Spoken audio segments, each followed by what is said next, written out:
Hey, what's up everybody? I'm Alex. Tony. And we're Tanooki Suit. And it's the long-awaited AMA answer video. So we're going to be going through some questions. We actually got a good amount via email. We haven't included all the questions. We just chose to include what we thought were the best and the most fun to answer for the video. Austin Job asked just a few. First of which is, where are you guys located? I guess we can, where are we from specifically? Yeah, I live in a town called Uxbridge, Massachusetts, small town in Massachusetts. You're from Uxbridge, right? Yes, yeah, I've been here basically my entire life. Nothing's really changed. It's just south of Worcester, an hour out of Boston for probably the two locations that people will know in Mass, and that's about it. That's like the only two places in Mass worth knowing. I am originally from Boston, Dorchester, Neponset Circle specifically. I currently live in Framingham, Massachusetts, which is about half an hour, 40 minutes out of Boston, about half an hour, 40 minutes out of Worcester, so I'm like right in the center of both those major cities. Will you eventually be going on tour? And yeah, we actually get this question a lot from people about playing shows and touring and whatnot. What do you think, Tony? How do you want to answer that? Touring is a very extensive way of playing shows. You get to really get out and see a lot of different people from all over the country, but touring means it's very expensive, and without a label backing you, it's extremely hard, especially since we both have full-time jobs and have bills to pay. As for shows, we've talked about possibly playing shows, I think locally around here. So unfortunately for the people that are on like the other side of the country, we'll probably not be able to get to see it, but people that are in the New England area, it'll be something that they'd be able to experience if we end up doing it. And my sentiments exactly. Touring is just, it would be, especially at this point in our lives, it would just be far too difficult. But playing shows is definitely something we've entertained and definitely something we're looking into doing. We have a lot of friends that would love to play with us, and they're all incredible musicians. So with any luck, that will be reality at some point in the future. It's probably a long way off, but we'll do our best to make it happen because it's definitely something we want to do. What exactly do you do in your free time? This also comes from Austin. What do you like to do, Tony? I work out a lot. I like to actually on my free time write other music for other projects that I'm involved. I play a lot of video games, but a lot of sports video games. Yeah. I'm a big football fan, baseball fan, all New England grown, your Boston Red Sox, New England Patriots, diehards, Gross. But I've been like that my whole life, so fair. It's not like I jumped on any bandwagon. No, that's true, absolutely. You're about as an avid a fan of that stuff as I know. I am not despite being a Boston native, I hate Boston sports. I'm not a huge fan of most sports, but I love hockey and I love the Philadelphia Flyers. Aside from the band, I play video games, I read manga, I watch anime, I do really stereotypical Asian things. I eat noodles with chopsticks, and it's true, like I'm not going to deny it. And I love wine. I'm a huge wine connoisseur. I love trying new wines, I love food pairings and whatnot. So yeah, wine is definitely a huge passion of mine as well. And finally from Austin Job, how often do you work on new music? Well, I think as much as we get together, we only really get, I think, a day or two a week, unfortunately, based on our schedules, but I think in your free time, probably like me, any time that you really have an idea, you pick up a guitar and it exactly ends up translating to something new. Yeah, like Tony said, we do our best to make once a week. But yeah, if you ever have a flash of genius or you ever feel just you like playing, I pick up my guitar several times a day just to mess around, try different things, play along to a song that I like. So yeah, as far as writing new music, it's an ongoing process and it never really stops. You never put aside a day and say, this is the day I'm going to work on a new song. It's continuous and it's in bits and pieces throughout the course of your week. Yep. What do you guys do for a living? How do you feel about it? There you go. I work for a company called EMC. I work in engineering distribution, shipping and receiving, boxing stuff, very boring stuff, but you know what pays the bills, stuff like that. Exactly, yeah. Even if you don't know who EMC is, I guarantee you, they're a huge company, and they've affected your life in some way, shape, or form, even if you are on the West Coast. No, I'm serious, like, they cover so much area. It's crazy. I work in fine dining. I get to wear a tie, and my job is to sell expensive wine to people who don't need it and don't know what they're talking about. It's a great job. I get to drink wine all day, so I have fun. Will you be making songs about other video games in the future? The answer, I guess, would be yes. We do have at least one more song planned for video games. We're going to be writing about Persona 4. There have been a lot of people, actually. Cameron Scott included, some other people as well. There was, help me go here. Dylan Davis asked us about Skyrim and Elder Scrolls and Assassin's Creed. I'm not sure I'll be touching upon any of those, but we'll definitely be doing a song about Persona 4. As far as the other songs go, we're still trying to figure out what we're going to be doing. We have an idea of what we're going to be writing about, but obviously it's all subject to change and interpretation. Are you going to expand your songs into other media like anime or something to do with social media? Anime, yes, and we'll get into specifics later on. Social media, I'm not sure how you feel about writing songs about Twitter or Facebook. See, was the question actually writing about those things or just extending this? Or something to do with social media. Like, I'm not sure how to interpret that question, actually. Yeah, I mean, I think I'll probably put together a Tumblr for the record. I did for my old band, and it was a lot of fun. It was interactive. You guys had a Tumblr? Yeah, we did one for Stages. It was very interactive and very daily. That's really cool. And I like the fact that you can do it and update people on a daily basis, and it's so fresh and so new. I think I enjoyed it. But Twitter, we'll probably tweet during the record making process. Maybe, I mean, I would definitely want to get it very interactive and try to do just even small clips just to give you guys an idea of like if you were like there with us as it's happening. That I think would be a lot of fun. Yeah, I think that's the best way to answer that question. So yeah, to answer your question, the way it's worded, I don't think we'll be writing about those things. No songs about Facebook. Yeah, no, absolutely not. But we definitely hope to make better use of Tumblr and Twitter and Facebook in general, just to keep you guys involved and keep you up to speed on what's going on with the band. So that's definitely going to be a big part of this whole process. I don't want to sing about fucking Mark Zuckerberg and his $80 billion, however much he's worth. How much is that guy worth now? You know what's funny? I was just on Forbes the other day, and I think he's 21st in the world, but I forget the dollar amount. Yeah. Fun fact, you know why Facebook is blue? No. Because Mark Zuckerberg is red and green colorblind. Really? Yeah. So he made Facebook blue because it was the only color for him that you could see without like straining really having to think about it. This happens on a daily basis. I get a fun fact of the day from Alex, and it's just... So now you all know. Is your logo going to be the orange leaf from all videos? I think we both know the answer is no. I think that we've talked to a few artists down the road. Yes. We actually want to start developing more intricate album artwork. But by all means, if you guys are graphic designers or anything and you have ideas, and you know, throw them at us. We're open eyes for anything like that. Absolutely, no, we're totally open to everything. We do want to stay away from the leaf. I will admit that using the leaf originally for Bandcamp was just laziness on our part. We didn't have a visual at the time, and we were like, fucking the orange leaf from Mario gives you a Tanooki suit, so let's just use the leaf for now. It's definitely not going to be our official logo, because we really shouldn't be using that. Yeah. But yeah, if you guys got any ideas, anything fresh, anything new, anything distinct and unique, and just, you know, not related to Mario, that'd be great. Feel free to send it on over. Where do you come up with inspiration for your music? This is coming from Cameron Scott still. That's a good question. It's an excellent question. Well, Cameron. Speaking to him specifically. No one else watched this video.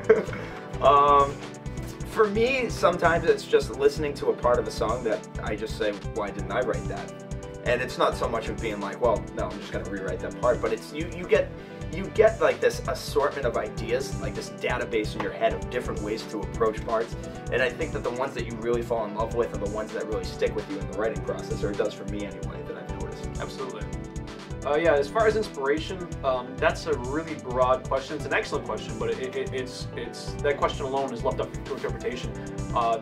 When speaking about writing music technically, yeah, I'll hear something that I think is really cool, and you won't try to directly emulate it, but like Tony said, it sticks with you and it ultimately influences what you are writing. In terms of, you hear a lot of people talking about getting inspired by film, arts, things in life that evoke emotion of some kind or convey an emotion, and then that can definitely influence the stuff that we write. But in terms of like overall, just like bare bones technical composition, it's usually just stuff that's extremely well composed and really concise. You know what's really interesting about that too is I've always noticed, for very, very few times this has happened, where I've actually had a dream where I'm in the studio recording a song, like just very weird, and then like I'd wake up and then I'd go write, and I'm not sure if it had anything to do with it, but it usually sparks a new idea. You know, it's funny that you mentioned that. I had a dream like 2 months ago where I started just sitting down with my guitar and playing a song in B minor, and I woke up and like, that was a really cool song, I'm gonna play that now. So yeah, it's just very interesting how that kind of stuff. But for general Absolutely. inspiration, I think it's just music for me. I don't really go outside and experience something in life. I mean, this just for me. I don't know if it works for lyrical purposes with singer-songwriters that they get emotionally touched by something that they elaborate more on in a song. But for me, it's just musical. I would have to agree with you. Yeah, I mean, despite being a singer, I do consider myself a guitarist first and foremost. So the way that Tony and I look at music in general is very technical and very mathematical. We do play in ways that we hope convey or evoke emotion, but it is very much like, okay, 1 + 1 = 2. It's very much. It's unfair to say it's formulaic, but there is a reason. There is a method to the madness. It is very, very technical. You should be engineers, Jesus Christ. What made you make a song about Dark Souls and Kaiju? So, I mean, there is a small story about how we came about Dark Souls. Tony and I, obviously, were in the process of writing a record, and you said you wanted to write a song that was like really epic. Yeah. Like you were like, I just want to do something that's really, really big. I wanted to convey almost a theatrical sense in a song, kind of like a way that Coheed and Cambria has been able to emulate on their music, is like this very sonic landscape and just very big. And I remember having that conversation with you, and I think you were the one that wanted to write the song about Dark Souls, and it kind of just worked hand in hand that both those ideas kind of could work together. Yeah, I think even before I came up with that, like I was driving home from practice, and it clicked with me, and I'm like, I gotta call Tony right now. I called him in the middle of the night. I said, hey, you said you wanted to write a big song, E minor, 6/8. Fuck it, I guess I'll write it about Dark Souls. So that's how Dark Souls, that's how Lord Vessel came to be. It was really just us wanting to write a really, really big song. And definitely, yeah, I think it was the same exact words, E minor, 6/8, and that's exactly how we wrote that song. Yeah, I just felt that both that time signature and that key would be conducive to just a really, really epic and big song, and it worked, I think. Yeah, definitely. As far as Kaiju, we wanted to write a really heavy song. Yeah. We're like, who were we listening to at the time? It might have been the Korea or someone really, really heavy. That's a good point. I think that we just had the generic sense that, I used to play in a lot of metal bands that were very technical, like a lot of like metalcore that was very techy in that sense. But we wanted to do it in a way that still had a melodic edge to it, and I think that's how we got, Kaiju to be formed, really. Yeah, it was like, let's bridge the gap between just brutally heavy and, melodic at the same time, and I think we were able to achieve that. I think we scrapped about 3 breakdowns because they were too dude. heavy. But oh my god, like we had like these crazy ideas while we were running. We're like, we have this part and this part, and we listened back to it, like, dude, we sound like a fucking grindcore band. We gotta stop. But it was fun. That song was a lot of fun to write, and it challenged us as musicians because there's a lot of arpeggiated parts and a lot of really cool runs. So that was a lot of fun to write and play. As far as it being about SCP, that was just kind of haphazard. I actually originally wanted to write it about Godzilla, Destroy All Monsters, and which is why it's called Kaiju. And then Tony was like, that's not a good idea. And the more and more I thought, I'm like, you know what, he's right. So let's not do that. But we like the name Kaiju. It's a strong name. It doesn't technically mean giant monster, it just means strange beast. And the SCP is full of strange beasts. So we're like, yeah, we can keep the same name. So that's why Kaiju is the way it is now. Catronox actrosis. That's so not his name. I don't know who you are, dude, but come on. First question that is an excellent name. I can't get over that name right now. Dude, if you like apply for a job, I'd like, get the fuck out of here. I almost want to write a song with the song title is that name. It sounds like a disease. It sounds like a respiratory disorder. We'll call you Ketro for now. Ketro's first question is, how did you guys meet and start the group? Jesus Christ, how did we meet? Oh, man. Years ago. I think it was back when you were playing in a band, Therefore I Am. I was still trying to figure out what the hell I was doing musically at that time. I think I was playing guitar maybe 2.5, 3 years at that point. So this was like 8, 9 years ago. Oh yeah, this was back when you were working at, you know where we first met? You were working at Cumbies. Yeah, I was a manager. For those of you who aren't familiar, Cumberland Farms is a chain of convenience stores. I know I managed one just off a major highway. I was famous there apparently, because like, well, I was in a band, and then people were able to find out that I worked in the area and would come to the Cumbies and just hang out with me. It was weird. Was that really the first time we met? I think that was the first time we met. The first time we started to like do musical stuff together, not so much in the sense of you and I writing, but I was in a band called Caulfield. Oh man, 7 years ago I think now. I think I was about 20. So I think sounds Alex came in, was helping with some production elements in the songwriting process. And I always said to myself, I was like, man, I would love to work with Aleks, and I think we both agreed, even as our bands progressed. We always wanted to work together. Then when my last band, Our Lives in Motion, was playing, we had Aleks come in to fill in for guitar, did some backing vocals for us. And then as for Tanooki Suit, I think you just came here, you were looking to demo something here? Yeah, it was shortly after my stint with Olam, and I had written a song for some friends. It's actually All My Stars. It was the very first song that we actually wrote and completed together. I came to Tony because I know he had the means to demo stuff, and I said, hey, I'm looking to do this song. I was wondering if you could help me out. And in the process of recording it, he helped me recompose it, make it tighter, more polished, and more concise. And that was a lot of fun. And we just said, you know, let's just write some more music. You know, let's have some fun with it. And that's literally how the band started. It was just us hanging out. Yeah, nothing serious or nothing like pushed it. It was just, I don't know, it just worked out that way. It just kind of unfolded. We didn't get together saying, hey, we're going to start a band and write songs. It literally started with us just jamming out on one song and saying, you know what, this is a really good time. Let's see what else we can come up with. So yeah, that's how the group started. Yeah, as far as us meeting, we've known each other. It's been so many years now, so it's like I can't even tell you when we met or how we met, because I can't think of a time when I didn't know Tony, to be honest. What are the most inspirational bands that led to you guys being the band you are right now? I also take that as like, well, your favorite bands or your personal inspirations or biggest influences as a musician. I've been asked this question I think a few times in different bands, and I've always noticed that it constantly changes as your musical tastes change, but there's always like that underlying few bands that you always stick to. And for me, growing up, it was Thrice. It was all about Thrice growing up for me. They were my favorite band. They were the first band I saw live. And I remember the moment going to that show. I think it was a band called Moments in Grace that opened up. And the minute I saw them live, I was like, this is what I need to do for the rest of my life. Unfortunately, it's a very hard way to go about making a living. But, yeah, oh my God, yeah. But as for exact bands, I mean, Thrice was a big part of me growing up musically. Jimmy World, Funeral for a Friend. More so now, I listen to bands like Periphery and Polyphia, which are very techy prog bands for metal. And I've watched my extensions from music go all the way out to like alt rock to like bands like Daughtry and Trapped and just weird stuff like that. So it's all over the place musically, but anything that's really just melodic, really. I like sonic landscape styles of music, even like Linkin Park to a certain extent. I like the way that their guitars can simulate 100 guitars playing when it's just him. Gross.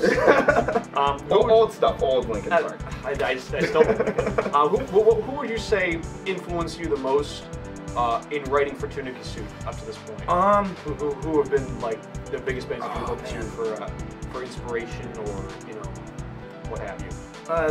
That I think that's a really good question. For me to have to try to think about this. Bands like The Graduate, I find myself looking into. I really like the way that the guitars emulate certain delay parts. Even a band like Periphery that I mentioned before, they're a very tech metal band, but I like a lot of the things they do chord-wise and the way that they construct songs. But I think it's just more or less, this has just kind of come from my style of guitar playing, and Aleks is just really I think we have very unique styles of writing songs, and you can actually hear that in the music. You can find the songs that Aleks had more influence than me and vice versa. And I think that we have found a good way to bleed those together to make these songs. Absolutely. As far as myself, favorite bands of all time, probably Glassjaw, Under Oath, Jimmy World, The Bled. For the Tanooki Suit album, I was listening to a lot of Periphery, Hands Like Houses. A big fan of Monine, Alexis on Fire. Big one. Yes. As far as our play styles, I think they complement each other very well. Tony comes from a lot of like really techy, like heavy, you know, and just, you know, very a lot of music that requires a lot of technical skill. I studied jazz for a number of years, so my strength is composition and just music theory. But I'm nowhere near as talented as a guitar, like physically talented guitarist as Tony is. So I think our strengths definitely complement one another, and our influences were conducive to one another. I feel that even though we listen to a lot of the same music, Tony listens to a lot of music that I don't listen to, and vice versa. Like, I love J-pop. I know Tony does not care for it at all, but yeah, how we feel about music and different genres of music and different bands has definitely helped elevate each other. We've been able to build upon each other's strengths and fill in our weaknesses. So. what is your favorite book / movie that changed you in any way? You know, in terms of like the way you look at life, or like, yeah, what's a different piece of art medium that's meant a lot to you? I think just this is, I don't know so much movie, but more of documentaries. I'm really into a lot of different like space shows, a lot of theoretical physicists. Yes. You saw Michio Kaku recently. Just recently saw Mr. Kaku, which was incredible experience. So that stuff I think is definitely this whole different side of me that really has changed me, I think, over the last few years. So just being very like science oriented. Yes, very science oriented, very searching for the answers that nobody knows, and stuff like that intrigues me. Yeah, as far as different things, I don't think I can point to one book or one film that's changed me or made me reevaluate things. I can definitely point to a lot of different things that I said I absolutely love unconditionally. But as far as like affecting who I am as a person or how I live my life, I don't know. You could argue that making wine is an art. So the introduction of wine into my life has been a fortuitous one. Well, actually, you know, that's actually fair, because wine has actually taught me. You can ask Tony. I don't like to eat in general. Being a fan of wine and understanding how food pairings work, that's actually taught me to be. It's helped me develop an appreciation for fine cooking and just fine dining in general. So I can appreciate a good dish now when paired with a good glass of wine. But aside from that, no. I am who I am, and I like what I like. When you play a concert, will someone dress up in a Tanooki suit and dance around either on stage or in the audience? Because that would be hilarious and terribly appropriate. You need to express the idea that you have if we ever played a show that we would open up with Hope Rides Alone and what you would be wearing. Oh yeah. So if one of the Tanooki suit thing, no, because that's just way too expensive. But our idea was to open up with Hope Rides Alone, and I was gonna come out wearing Proto Man's shield and helmet and Buster and do an entire song dressed as Proto Man. I think that'd be a lot of fun. I'd have to build all that shit though. Like, I'm not crafty. I'm sure somebody makes it online at some point. You could probably find it. You could probably buy it, yeah. But yeah, I mean, I'm sure we'd come up with some cool, unique ideas and stuff like that for a stage performance. But I'm not gonna have someone run around in a Tanooki suit, because one, that'd be fucking hot as balls, and two, it's just like, no, that's, dude, a little like, cliche. It's cliche, and like, dude, fucking like nice costumes are really expensive. Yeah. I'm not renting one of those fuckers. Like, if someone wants to come to our show just as a Tanooki, like, yeah, dude, I'll get you in for free. Like, you won't even have to pay to be there. You'll be on stage. They will be on stage. You'll be on stage. You'll get in for free because you probably spent more on that costume than you would our own ticket. But I'm not paying someone to do that. No, absolutely not. My question is, was there anything you wanted to include in the album Euclid but didn't? I don't really think so. I think maybe more songs. Maybe just a few different outlets we could have touched that we did get an opportunity to, maybe. That's fair. I mean, yeah, I guess there are other things I would have liked to have touched upon, but I mean, when you consider it was a first venture, you know, we were just looking to get something out there, just do something, just produce something. I'm happy with what we were able to get out. If given the opportunity, both financially and time-wise, yeah, it would have been great to do more songs, but I can't point to like one specific theme or idea or one topic or one, you know, type of song that we weren't able to do that I really, really wanted to do and regret not doing. Anything production-wise? Production-wise, better snare drum. I'm sorry, Chris. Production-wise, I think maybe I thought my screams were all right. I wanted to be able to. That's at least the goal on the new record, is to be able to get a wider stance on those and feel more visceral with them, I guess you could say. Absolutely. Production-wise, yeah, if given more time, I probably would have asked a friend who could sing to come in and do some parts, which we'll definitely be doing on the next album. Because I always like guest vocals, and I like, you know, contrasting tones. Yeah. So I guess they're looking back. There are definitely things that we would have liked to have been able to do, but in the moments, I was very satisfied with how things played out and the things that we were able to do. So we're happy with Euclid, most certainly. How would one go about starting a project like this? I know you guys have previous experience and a little bit of fan base to help and start at the tiniest bit. He's from Pennsylvania. He says a small town outside of Reading, with no previous band experience. So I guess he's just looking for advice on how to just go about doing what we do. I don't know. That's a tough question to answer. Yeah, it's a very good question. It's very deep. I think the main thing that you need to hold on to is name Aaron? Aaron, yes. I wanted to. For me, anyway, for the whole process was just making sure that you're doing it for the right reasons, that you love doing it, and as long as you keep that with you, I think you'll find success in anything. Don't force anything, because I've been in many bands where I've tried to force certain things to work out and they just never work out. So, and just find awesome guys that share the same passion as you, and just start small. Don't dream big, but take it one step at a time, and things will come, man. Yeah. I guess the way in which we can best answer this question is not so much starting a project like Tanooki Soup, but just starting a successful band, or at least a band you'll have fun with in general. Number one, practice. Just practice constantly, dude. Number two, like Tony said, do it for the right reasons. If you're not having fun doing it, stop doing it. Just do it because you love to do it for no other reason. All the other stuff, those are perks. Those are extra brownie points, and you'll learn them as you go. Exactly. You'll definitely learn those as you go. Absolutely. But yeah, you want to be doing it because you enjoy doing it for no other reason. Number three, find some great guys to play with. Make sure, that's always a tough balance, because a lot of people, especially when they first start out, will try to get their friends playing just so they have someone to play with. There's a fine line between finding someone who you can play with and click with as a musician and as a person. That's going to be a process within itself, and it might take some time. The biggest mistake you can do is try to talk one of your friends into learning just for the sake of learning. Make sure it's someone who's equally as passionate about music as you are. And as far as the popularity that we've seen recently, like you said in to expand upon your question, Tony and I do come from other bands and from a lot of experience, so we do know people within the scene in the industry. We do have a lot of fans that are coming over from the other bands that we've been in, so that definitely gives us a leg up. We've been fortunate enough to have the equipment to demo ourselves. All that comes with time. It comes with money, unfortunately. It's stuff. Fans, friends, networking opportunities, and equipment, those are going to be things that you accrue over time just by continuing to do this. So yeah, it's be patient, I guess is what I really want to say. Be patient, never settle, and just do it for the right reasons. That's like the perfect way to sum up all the bullshit we just said. No, that's perfect. I have not seen any covers of any of your songs. Would that be something you would enjoy seeing?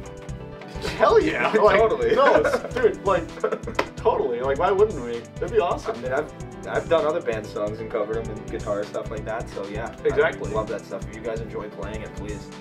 And I wouldn't be surprised if somebody does a cover and actually plays the song in a different way and better, and I'm just like, well, thanks. Yeah, it's I'm never playing that song again. Tanooki Soup's over. Why don't you replace me? Yeah, no, I'd love to see someone tackle one of our songs. That'd be really, really cool. I love covers in general. I love playing them.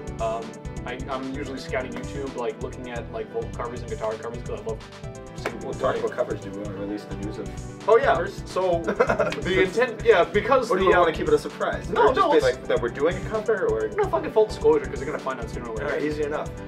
So obviously, we stipulated in the last video, the album is still a long way off because we're really taking our time writing it, producing it. But in that time, we're gonna be putting out some content.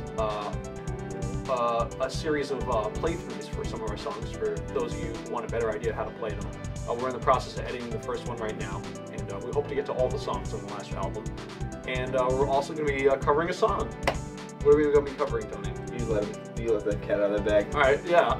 So some people are gonna. I feel like half of the people are gonna hate us for doing this, and other people are gonna love us. We're gonna be covering Alien Ant Farm's Movies, because that song is really, really fun. Yes, and really well put together. It's extremely well written, and it just puts a smile on my face. I feel like it's just full of this infectious joy. Yes. It puts everyone in a good mood when they hear it. So we're going to be doing Alien Ant Farm Movies. If time permits, maybe we'll do a couple more covers after that, but we'll definitely be working on that very soon. Before I answer this last question, I want to make clear, everyone who sent us a question that didn't make it on this video, you will be getting an answer. I will email you personally the answers to all your questions in great detail.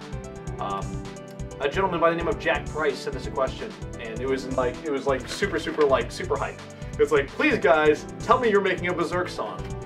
I'm not sure if everyone's familiar with Berserk, but the answer is yes. There's going to be a song about Berserk. Berserk is my favorite manga of all time and one of my favorite animes of all time. It's an amazing story. It's really shaped the way I look at art, especially. So that's definitely something we're going to cover on the next album. If there's one song that we can do if I could only do one song for this next album, it would be about Berserk. So that's definitely going to happen. So little disclosure on what's going to be coming up. Well, everyone, thank you for your questions. Thank you for watching. Hopefully you'll be hearing from us again very soon with regards to writing updates, and hopefully we'll be getting those playthroughs out to you very soon. Playthroughs, covers, definitely going to be doing some video updates as we go along here as we write the record. Absolutely. Maybe a little bit of sneak peeks as we go along. So. Oh yeah, definitely. Absolutely. So yeah, keep an eye out for all that. All right, everyone. I'm Alex. Tony. And we're Tanooki Suit, signing off.